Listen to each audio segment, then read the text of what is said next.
नमस्कार, आप देख रहे हैं एमएच1 न्यूज और आपके साथ मैं हूं किरण। और आज बात करेंगे बड़ी बहस में मिशन 2024 की। जी हां, मिशन 2024 को लेकर के हरियाणा में सभी राजनीतिक पार्टियों ने तैयारियां शुरू कर दी हैं। तो वहीं बीजेपी की तरफ से हरियाणा में गौरवशाली भारत रैली की जा रही है। सिरसा में गृह मंत्री अमित शाह ने गौरवशाली भारत रैली की शुरुआत की है और लोकसभा चुनाव में सभी 10 सीटों पर जीत दर्ज करने का दावा किया है। तो वहीं हरियाणा सरकार में बीजेपी की सहयोगी पार्टी जेजेपी भी लोकसभा चुनावों की तैयारियों में जुट चुकी है। दोनों ही पार्टी के नेता लोकसभा की अलग अलग सीटों पर अपना अपना दांव दिखा रहे हैं। तो वहीं चरखी दादरी में एक रैली को संबोधित करते हुए हरियाणा बीजेपी प्रभारी विप्लव देव ने भिवानी महेंद्रगढ़ सीट से लोकसभा सांसद धर्मवीर की फिर से दावेदारी पेश कर दी है।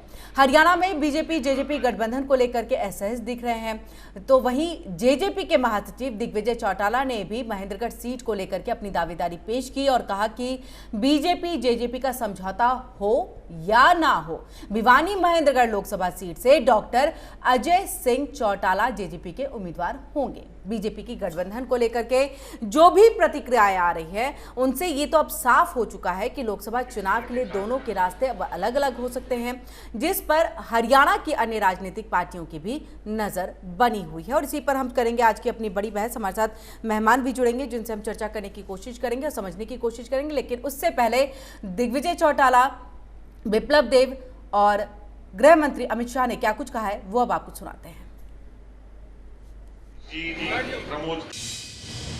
हरियाणा के आशीर्वाद से आपने दो बार मोदी जी को प्रधानमंत्री बनाया है। 2024 में भारतीय जनता पार्टी के कार्यकर्ता आपके पास आएंगे, हाथ जोड़कर आपका आशीर्वाद मांगेंगे। मैं भी आज हरियाणा की जनता को अपील कर जाता हूं कि फिर से एक बार 10 की 10 सीटें मोदी जी की झोली में डालिए और देश को दुनिया में नंबर 1 बनाने के लिए 2024 में मोदी जी को प्रधानमंत्री बनाइए। लोकसभा के चुनाव में भिवानी महेंद्रगढ़ सीट डॉक्टर अजय सिंह चौटाला जी की कर्मस्थली रही है। ऐसे में इस सीट पर पार्टी बहुत मजबूती से चुनाव लड़े, ना केवल लड़े बल्कि देश के सबसे पवित्र और सबसे बड़े राजनीतिक मंदिर में भिवानी महेंद्रगढ़ सीट का जो हिस्सा है वो जेजेपी के हिस्से आए। और जैसा डॉक्टर अजय सिंह चौटाला जी का लगाव रहा इस क्षेत्र के लोगों से, तो उन्हें दोबारा इस क्षेत्र के सेवा का अवसर मिले। जनढल के साथ माननीय गृह मंत्री जी को स्वागत किया और इससे मेरा पूरा विश्वास है अगले लोकसभा इलेक्शन में हरियाणा को किस तरफ जा रहा है और क्या करने वाले हैं, ये कल अमित भाई शाह जी को हरियाणा के जनता ने शिक्षा से बता दिया है। और आज इस धर्मभूमि में जहां खड़ा हूं, धर्मवीर जी हमारे सांसद है, यहाँ के बड़े मात्रा में जो जनता और एक जोश के साथ आए हैं, ये भी प्रमाणित करता है। एक तरफ राजनीतिक भूमि में भी कल सिग्नल दिया हुआ है, आज धर्म की भूमि से भी वही दिशा दिया है जो मोदी जी के नेतृत्व में 10 के 10 लोकसभा का सीट हरियाणा भाजपा को देने वाले हैं। और चलिए इसी पर हम अपनी चर्चा की शुरुआत करते हैं। हमारे साथ 3 मेहमान जो है वो जुड़ चुके हैं। प्रवीण अत्रे साहब हैं, बीजेपी के प्रवक्ता हैं, वो हमारे साथ जुड़ चुके हैं। तो केवल ढींगरा साहब हैं, प्रवक्ता हैं कांग्रेस की तरफ से, वो भी हमारे साथ जुड़ चुके हैं। और इनके बीच रजत पंजेटा जी हैं, प्रवक्ता हैं इनेलो के, वो भी हमारे साथ जुड़ चुके हैं। और आप तीनों का ही एमएच1 न्यूज़ पर बहुत बहुत स्वागत है। सबसे पहले प्रवीण अत्रे साहब, आप ही के पास हम आएंगे। और जिस तरह से गृह मंत्री अमित शाह ने कल सिरसा में 10 से 10 लोकसभा सीटों को बीजेपी की झोली में डालने की बात की, इन सबके बीच में दिग्विजय चौटाला जो भिवानी महेंद्रगढ़ सीट को अजय सिंह चौटाला के लिए रखना चाहते हैं, इन सबके बीच विप्लव देव की तरफ से जो बात निकल करके सामने आई है, आज जब उन्होंने चरखी दादरी में एक रैली की है तो उन्होंने कहा है कि गठबंधन का अब तो सवाल ही नहीं है। उन्होंने सीधे कहा कि भिवानी महेंद्रगढ़ से जो है, जो वर्तमान के सांसद हैं धर्मवीर जी, वही चुनाव लड़ेंगे। क्या अब मान लें हम कि तस्वीर साफ है, बस आधिकारिक अभी तक जो क्लियरेंस है वो नहीं आई है, लेकिन गठबंधन लगभग टूट की करार पर है? नहीं, गठबंधन देखिए ऐसा है कि आप बात कर रहे हैं प्री पोल अलायंस के बारे में, मतलब चुनाव से पहले का गठबंधन। लेकिन जेजेपी के साथ हमारा प्री पोल अलायंस ना पहले था, क्योंकि हमारा पोस्ट पोल अलायंस था। हमने पिछला विधानसभा चुनाव भी दोनों ने अलग अलग लड़ा था और हरियाणा की जनता ने जिस तरह का फ्रैक्चर मैंडेट हमें दिया था 2019 में, उसकी वजह से 5 साल सरकार चलाने के लिए हमें सहयोगी दल की आवश्यकता होगी, ऐसा मैंडेट हरियाणा की जनता के द्वारा दिया गया। तो वो पोस्टपोल अलायंस था जिसका चुनाव से कोई लेना देना नहीं था। चुनाव हमने अलग अलग लड़ा था, लेकिन चुनाव के बाद एक अलायंस हुआ था सरकार चलाने के लिए। ये चुनाव आपने तब अलग अलग लड़ा था जब आप गठबंधन में नहीं थे, तब समझ सकती है जनता। लेकिन अब आपके रास्ते एक है, सरकार एक है, और आप लोगों ने एक साथ मिलकर के हरियाणा प्रदेश को विकास की गति में लाने की बात कही थी और उसी के बेस पर जो है ये सरकार बनी थी। लेकिन अब जब गठबंधन से अलग हट करके तमाम बयानबाजी का दौर चल रहा है, ये एक तरफ से प्रतिक्रिया आ रही है तो दूसरी तरफ से बयानबाजी चल रही है, क्या समझे जनता इस बात को? प्रीपोल और पोस्ट पोल में कहां अटक करके रहेगी? आपके सवाल का जवाब ही दे रहा हूं। हमने कभी ये तो कहा ही नहीं कि हम मिलकर चुनाव लड़ेंगे। भारतीय जनता पार्टी के चाहे प्रदेश अध्यक्ष की बात करें, चाहे प्रभारी जी की बात करें या किसी अन्य नेता की बात करें, हमने हमेशा एक बात कही है कि हमारा पोस्ट पोल अलायंस था। हमने गठबंधन में सरकार चलाई जो बहुत अच्छी चल रही है, लेकिन आगे हमारा प्री पोल अलायंस होगा या नहीं होगा ये निर्णय हमारा शीर्ष नेतृत्व करेगा। हम हमेशा ये बात कहते रहे। हमने कभी नहीं कहा कि हम हमेशा गठबंधन में चुनाव लड़ेंगे, ऐसा हमने कभी नहीं किया। और जहां तक बात है आने वाले लोकसभा चुनाव की, देखिए गृह मंत्री अमित शाह जी ने सिरसा के अंदर अपने भाषण में जो कहा, लगातार हम भी वही कह रहे हैं, क्योंकि हमें वही दिशा निर्देश है कि भारतीय जनता पार्टी 10 की 10 लोकसभा सीटें जीतने के लिए तैयारी कर रही है। और हमने तो ये भी कहा कि हम 90 की 90 विधानसभा सीटें जीतने के लिए अपनी तैयारी कर रहे हैं। हमारा प्रयास ये है कि 10 की 10 लोकसभा सीटें जीते और 90 की 90 विधानसभा सीटें जीते। और आज प्रभारी जी ने महेंद्रगढ़ भिवानी लोकसभा क्षेत्र के बारे में भी स्थिति बिल्कुल स्पष्ट कर दी। और जब प्रदेश के प्रभारी एक स्थिति को स्पष्ट करते हुए अपनी बात कह रहे हैं, मुझे लगता है कि उसके बाद किसी तरह के सवाल की गुंजाइश नहीं बचती। लेकिन राजनीति जो है वो राजनीति के अंदर किसी भी तरह के जो गठबंधन है या किसी भी तरह के निर्णय या किसी भी तरह के जो सिचुएशन बदलने के बाद इस तरह से किसी प्रयास से इनकार नहीं किया जा सकता, क्योंकि राजनीति जो है वो प्रयासों का खेल है, ये हम सभी जानते हैं। ठीक है अत्रे साहब, यानी कि ये कहने का अर्थ आपका है कि गठबंधन में भले ही चुनाव ना लड़ा जाए, लेकिन अगर जीत होती है, सीट कम होती है, तो वापस से गठबंधन में सरकार जरूर बन सकती है, यही मान करके चले अब जनता? देखिए वो सब परिस्थितियों पे निर्भर करता है। 2019 का चुनाव जब हम लड़ रहे थे, हमें हालांकि 2014 के बनिस्बत 3.5% ज्यादा मत मिला था, लेकिन हमारी सीटें वो थोड़ा कम रही, हमें पूर्ण बहुमत नहीं मिला। तो वहाँ परिस्थिति ये बनी कि हमें सहयोगी की आवश्यकता थी, जो हमने जेडीपी को सहयोगी के तौर पे साथ लिया। अब 2024 के अंदर हमारा प्रयास है कि हम 2/3 बहुमत के साथ हरियाणा में अपनी सरकार बनाएं, लेकिन जनता ये मैंडेट देगी, जनता का निर्णय सर्वोपरि होगा। जनता जो मैंडेट देगी उसके अनुसार निर्णय लिया जाएगा।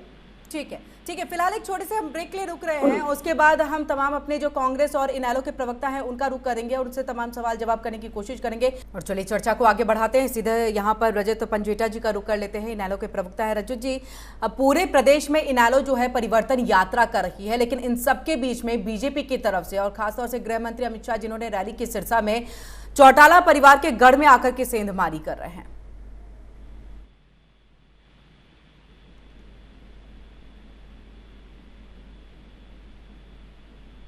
रजत जी, अब तक आवाज पहुंच रही है हमारी? चलिए, आपकी आवाज हम तक नहीं आ पा रही है जी।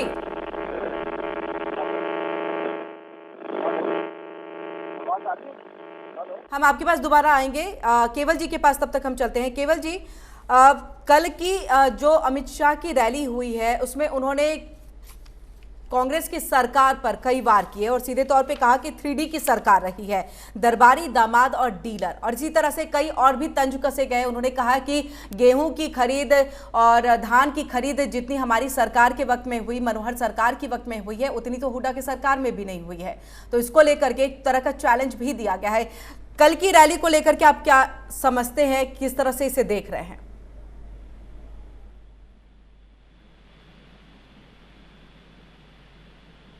केवल जी, आपकी भी आवाज हम तक नहीं आ पा रही है। नहीं, ढींगरा साहब, आपकी भी आवाज हम तक। जी कहिए। जी देखिए, जिस तरीके से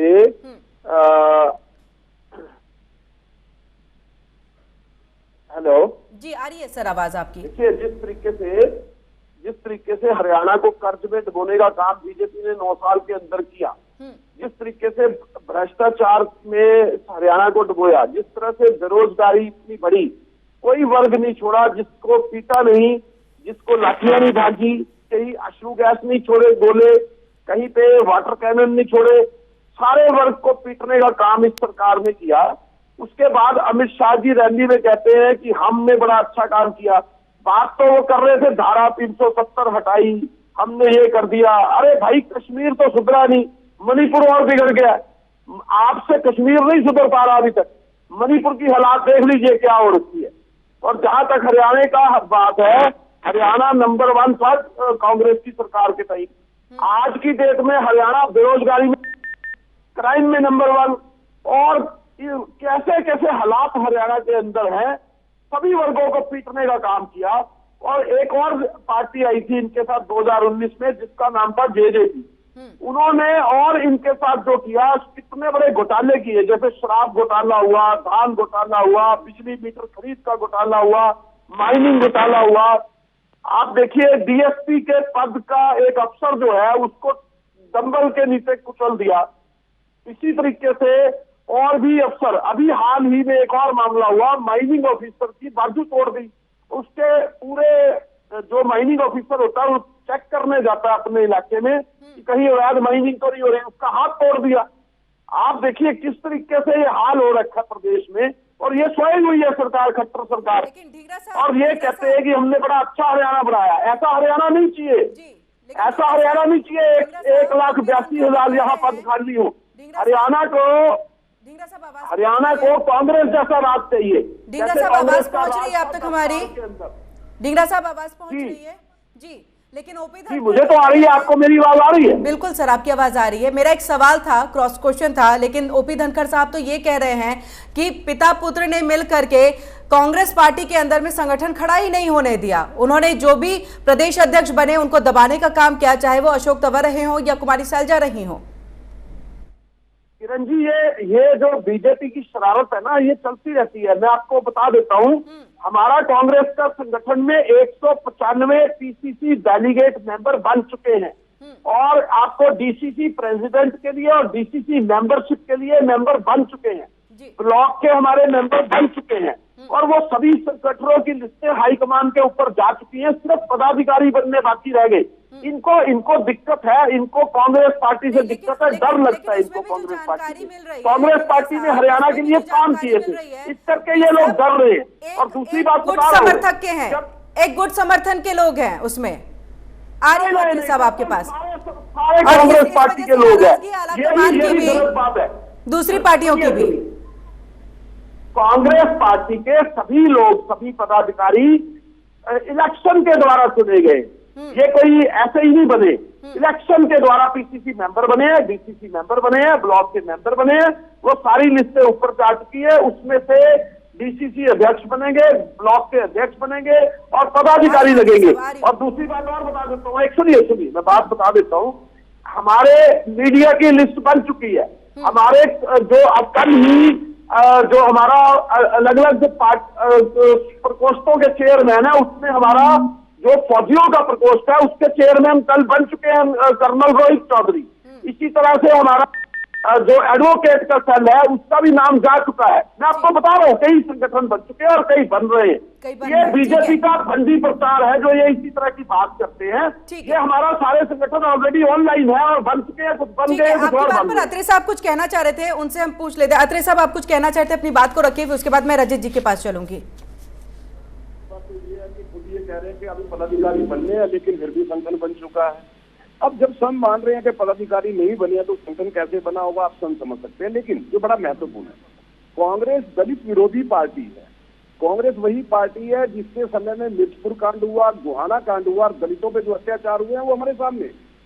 कांग्रेस के नेता भूपेंद्र सिंह हुड्डा के ऊपर भ्रष्टाचार के 4 मामले कोर्ट में चल रहे हैं, भ्रष्टाचार में संलिप्त रहे हैं। जो ये BBB वाली सरकार, दामाद, डीलर, जो ये कहा गया, डीलर मतलब क्योंकि प्रॉपर्टी सरकार कभी 70,000 एकड़ जमीन किसानों की CLU के नाम पे छीन ली थी सरकार ने। किसान बेचारे की जमीन छीन के अपने बिल्डर मित्रों को दे दी थी सरकार ने। वो सब उनके प्रवक्ता यहाँ भ्रष्टाचार की बात करते हैं। और बात करते हैं कानून व्यवस्था की। जिस सरकार के समय में ओवरऑल क्राइम के अंदर 555% की वृद्धि, नोट कीजिएगा किरण जी, कांग्रेस सरकार में हरियाणा में ओवरऑल क्राइम में 555% की वृद्धि हुई थी। महिलाओं के प्रति अपराध में 174% की वृद्धि हुई थी। क्राइम का हाल ये था कि जो गैंग थे, जो अपराधी तत्व थे, उनको राजनीतिक संरक्षण प्राप्त होता था। हरियाणा के इतिहास का काला अध्याय है कांग्रेस के 10 साल का कार्यकाल। जातिवाद, क्षेत्रवाद, भाई भतीजावाद, ये सरकार थी कांग्रेस की। और भूपेंद्र सिंह हुड्डा देखिए चिल्ला चिल्ला के बोलते हैं कि हमारे समय में हरियाणा नंबर 1 था। मैं एक छोटा सा सवाल पूछता हूँ, इनके समय में हरियाणा की जीएसडीपी 4.25 लाख करोड़ थी किरण जी, आज हरियाणा की जीएसडीपी 10 लाख करोड़ से ज्यादा है। ठीक है अत्रे साहब, इन तमाम आंकड़ों पे हम ढींगरा साहब से जवाब लेंगे। रजत जी के पास मैं काफी देर से नहीं गई हूँ। रजत जी, पूरे प्रदेश में इनेलो परिवर्तन यात्रा कर रही है। उनका ये कहना है कि परिवर्तन यात्रा में जिस तरह से समर्थन मिल रहा है, हम परिवर्तन कर लेंगे और सरकार परिवर्तित जरूर होगी, लोगों ने मन बना लिया है। लेकिन यहाँ तो सिरसा में गृह मंत्री अमित शाह पहुंचते हैं, वहां से शंखनाद करते हैं और चौटाला परिवार के गढ़ में सेंधमारी होती है। जी क्या सेंधमारी होती है? पंडाल की कैपेसिटी देखिए, 10,000 लोग भी पहुंचते नहीं है। उसमें सरकारी आंगनवाड़ी वाले हैं, कहीं मनरेगा वाले हैं, इनके खुद के पन्ना प्रमुख तो पहुंचे नहीं। अगर ये बोलते हैं कितनी बड़ा हमारा, इतनी अमीर पार्टी है, सबसे बड़ी पार्टी है, तो उस हिसाब से तो पूरा शहर जाम हो जाना चाहिए था। इनके खुद के तो पूरे लोग ही नहीं पहुंचे। वहाँ बाहर के लोग सारे मिला के 3-3, 4-4 पार्टियां मिला के उसके बाद एक पंडाल भी नहीं भरते। इतने तो जब हमारी यात्रा होती है, जब गांव में आके रुकती है, उससे ज्यादा लोग तो वहां पहुंच जाते हैं। ये सेंधमारी ऐसा कुछ नहीं है। भाजपा जो है, अब भाजपा की हरियाणा से जाने की तैयारी आ गई है। उसके पीछे बहुत से कारण है। बढ़ते नशे की तो बात इन्होंने खुद मान ली। अभी क्राइम रेट की बात कर रहे थे। अब आज हरियाणा पूरे देश में चौथे नंबर पे है क्राइम रेट के अंदर। 27% क्राइम वुमेन का बढ़ गया है। डेली वेजर जो बेचारे मनरेगा में नौकरी करते हैं, उनका तो 32.9% बजट घटा दिया। और उनकी जो सुसाइड की अब पहले 2014 में 12% था, आज 25.6% है। इनकी जो हरियाणा की crime, national narcotics crime bureau है, वो खुद मान रही है कि 18 से 20% जो है वो नशा बढ़ गया। अब कारण क्या आते हैं? अब ये क्या वादा करके आए थे? आय दुगनी करेंगे, क्या करी इन्होंने? इनका मैनिफेस्टो था फ्री एजुकेशन देंगे, 1,80,000 से कम सालाना जिनकी, उनका 500 रुपए लेने शुरू कर दिए। पिंक बसेस कहाँ, इनसे पूछो। इन्होंने कहा था कि भाई हम जो है 500 करोड़ जो है वो स्किल डेवलपमेंट वालों को 25 लाख जॉब देंगे। कहाँ वो 500 करोड़ है, कहाँ वो 25 लाख जॉब है? बेरोजगारी देख लीजिए कितनी है, महंगाई देख लीजिए कितनी है। उसके बाद इन्होंने कहा था मुफ्त घर देंगे, उसमें भी घोटाला कर दिया प्रधानमंत्री आवास योजना के अंदर। उसका सिर्फ केवल 19% काम हुआ है, उसमें भी घोटाला है। उसके बाद ये जो बीजेपी की हाउसिंग स्कीम थी, सड़क योजना है, वो 45% हुई है। जवाब दे दीजिए, उसके बाद मैं एक छोटा सा ब्रेक लूंगी। ठीक है रजत जी, आपने जो भी कहा है उसका जवाब हम अत्रे साहब से ले लेते हैं, क्योंकि आप कह रहे हैं हमने विकास किया है, इधर इनेलो और कांग्रेस ये कह रही है कि भ्रष्टाचार बढ़ा है। तमाम डाटा और आंकड़े उन्होंने पेश भी किए। जी अभी आपके सामने आईएनएलडी के प्रवक्ता ने एनसीआरबी का हवाला देते हुए स्वयं ये बात कही कि 27% क्या वृद्धि हो गई महिलाओं के प्रति अपराध में। इन्होंने स्वयं कहा ये बात। मैं एनसीआरबी के आंकड़े देके ये हवाला दे रहा हूँ कि जब हमें सरकार मिली थी 174% की वृद्धि थी महिलाओं के प्रति अपराध में। 174% कांग्रेस के समय में बढ़े, हम उसको कहां लेके आए? 27% पे, जो इंडियन नेशनल लोकदल के प्रवक्ता भी मान रहे हैं। ये काम किया मनोहर लाल जी ने। देखिए किरण जी, हरियाणा के अंदर पहली बार मनोहर लाल जी ने सरकार को आम जन की सरकार बनाया। जिस हरियाणा के अंदर जो सरकारी योजनाओं का लाभ केवल उन लोगों को मिलता था जो सरकार के चहेते होते थे, सत्ता के नजदीक होते थे। मुख्यमंत्री मनोहर लाल ने सरकारी योजनाओं का लाभ आम आदमी को मिले, ये सुनिश्चित किया। ग्राम दर्शन पोर्टल, नगर दर्शन पोर्टल, जिसके जरिए आम हरियाणवी अपनी डिमांड सीधा मुख्यमंत्री तक पहुंचा सकता है और उस डिमांड को मुख्यमंत्री कार्यालय पूरी करता है। ये व्यवस्था पहली बार हरियाणा के अंदर हुई है। और चलिए चर्चा को आगे बढ़ाते हैं, सीधे यहाँ पर रजत पंजेटा जी का रुख कर लेते हैं। रजत जी, जिस तरह से लगातार ये चर्चा चल रही है, जहाँ पर बीजेपी की तरफ से यही कहना है कि हमने विकास किया है और विकास से ही हम आगे चल करके भी जो चुनावी मैदान में उतरेंगे और जीत हासिल करेंगे। जिस तरह से कल गृह मंत्री ने कहा, आज चुरखी दादरी में प्रभारी विप्लव देव मौजूद रहे, ओपी धनखड़ वहां पर मौजूद रहे और तमाम विरोधी पार्टियों पर एक तरह से तंज भी कसा गया था कि उनसे बेहतर हमने काम करके दिखाया है। आप परिवर्तन यात्रा कर रहे हैं, क्या लग रहा है इनेलो अपनी खोई हुई जमीन को परिवर्तन यात्रा के जरिए जो है पा पाएगी? देखिए, जनाधार तो निश्चित तौर पे इंडियन नेशनल लोकदल के साथ जुड़ रहा है। जनता के अंदर एक विश्वास है कि इंडियन नेशनल लोकदल, चौधरी अभय सिंह चौटाला जी जो कहते हैं वो करते हैं।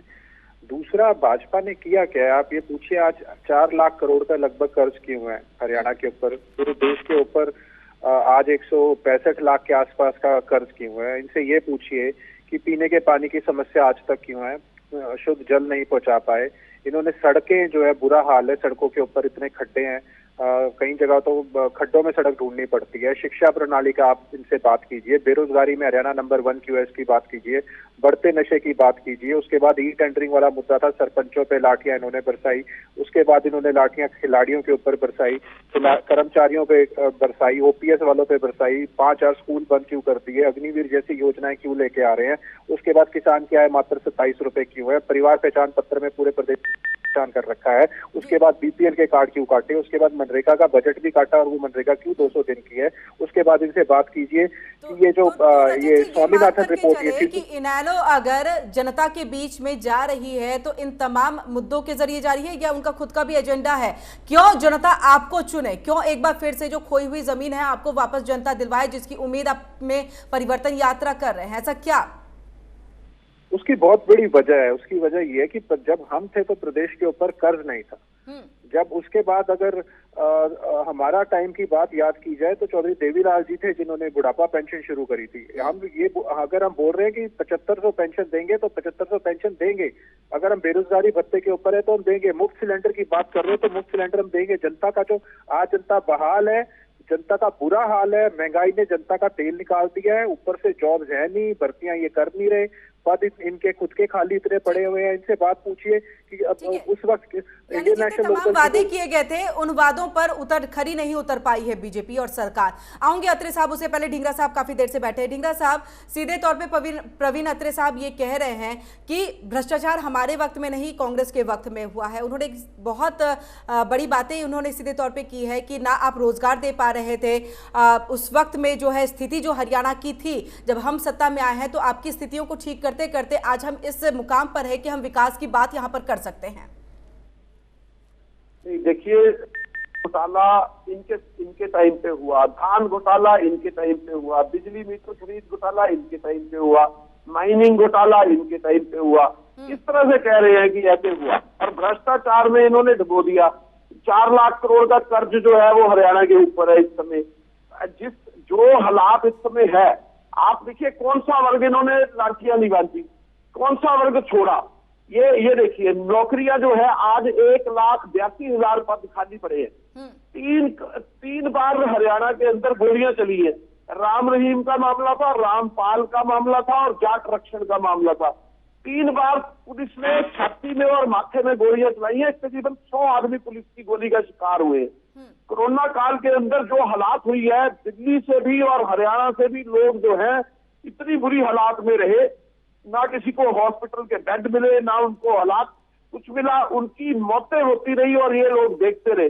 उसके बाद इतनी फसलें, सरकार 1 साल तक करीबन किसान जो है हरियाणा के बॉर्डरों के ऊपर, दिल्ली के बॉर्डरों पे धरनों पे बैठे रहे, और 700 किसान शहीद हो गया। इनको कोई फर्क नहीं पड़ा, एक किसान का भी आंसू नहीं पहुंचा इन लोगों ने। और उसके बाद आप देखिए कितने वर्ग पिटे, सरपंच पिट गए, OPS वाले पिट गए, और जो पहलवान है, खिलाड़ी है, वो पिटे, महिलाएं हैं वो बैठी रही, उनके हालात खराब कर दिए। जो कर्मचारी अलग अलग वर्ग के थे, जिस तरह से आंगनवाड़ी थे, रोडवेज कर्मचारी थे, अदर कर्मचारी थे, सभी को पिटाई करी है, और लाठियां बांधी हैं और उनके ऊपर वाटर कैनन छोड़े। अब ऐसा काम किया हो और नाम कांग्रेस का ले, बताइए। कांग्रेस में अत्रे साहब, काम कर रही है बीजेपी, नाम कांग्रेस का यहाँ पर, उनके खिलाफ सारी बातें आप कर दे रहे हैं, ऐसा कैसे आप कर सकते हैं? उसी के साथ एक सवाल और है कि गठबंधन को लेकर के, जो मेरा पहला सवाल था आपसे यही, क्योंकि लोकसभा को लेकर के तो आपने सीधे तौर पे कह दिया कि हाँ, हमने कहा नहीं था कि चुनाव साथ लड़ेंगे, तो क्या लोकसभा के साथ साथ विधानसभा का भी चुनाव साथ नहीं लड़ा जाएगा? इसको भी क्लियर करिएगा सर।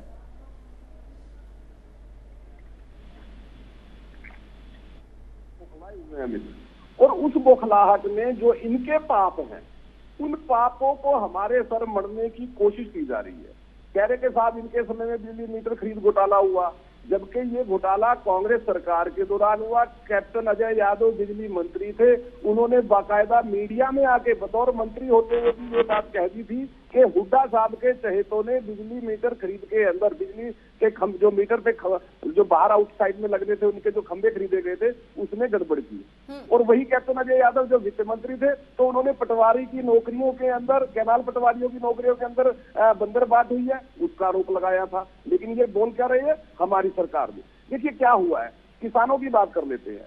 भारतीय जनता पार्टी ने सत्ता में आते ही किसान भाइयों के लिए योजनाएं बनानी शुरू की। जो लोग किसान को केवल वोट बैंक समझते थे, जिनके सत्ता में रहते हुए किसान का पेट पीठ से लग गया, लेकिन उनके बंगले और कारें बड़ी बड़ी हो गई, लगातार किसान के नाम पे राजनीति करते रहे। जैसे ही मनोहर जी मुख्यमंत्री बनते हैं, किसान को 15,000 रुपए प्रति एकड़ मुआवजा मिलेगा, किसने किया? मनोहर जी ने। हुड्डा सरकार में कितना था? 6,000 रुपए। आईएनएलडी सरकार में कितना था? मात्र 3,000 रुपए। हुड्डा साहब जब मुख्यमंत्री थे, आखिरी साल जो उन्होंने धान की खरीद की थी वो की थी 36 लाख मीट्रिक टन। हमने कितनी की है? 74 लाख मीट्रिक टन। अब ये 36 से 74 लाख कैसे हो गया? या तो किसान की उपज बढ़ गई या हुड्डा साहब खरीदते नहीं थे, ये फैक्ट है। किसानों को किसान सम्मान निधि के नाम पे 6,000 रुपए केंद्र सरकार साल में देती है और 6,000 रुपए का सहयोग प्रदेश सरकार करती है। ये भारतीय जनता पार्टी ने 85% तक सब्सिडी ड्रिप इरिगेशन के ऊपर किसान को मिलेगी, किसने किया? मनोहर लाल जी ने। अगर किसान डाइवर्सिफिकेशन पे जाता है, धान की जगह मक्का या अन्य फसल लगाता है, रहते हैं, फिर भी सड़कों पे क्यों किसान रहते हैं? नहीं किरण जी, ये भी समझना पड़ेगा। प्रदेश का किसान सड़कों पे कभी नहीं आया। हरियाणा प्रदेश में लगभग 16.5 लाख किसान परिवार है। हाँ। मतलब एक परिवार में अगर 4 सदस्य लगाए तो 70 लाख की संख्या बनती है। लेकिन सड़कों पे कितने लोग होते हैं? 5,000, 4,000, 10,000। वो कौन लोग हैं? वो इन राजनीतिक दलों के कार्यकर्ता, जिनको किसानों के नाम पे लाके बिठाते हैं, राजनीति करने का प्रयास करते हैं, लेकिन इनकी राजनीति प्रदेश का किसान समझता है, इसलिए इनको कभी समर्थन नहीं मिलता प्रदेश के किसान का। प्रदेश का किसान तो खुश है।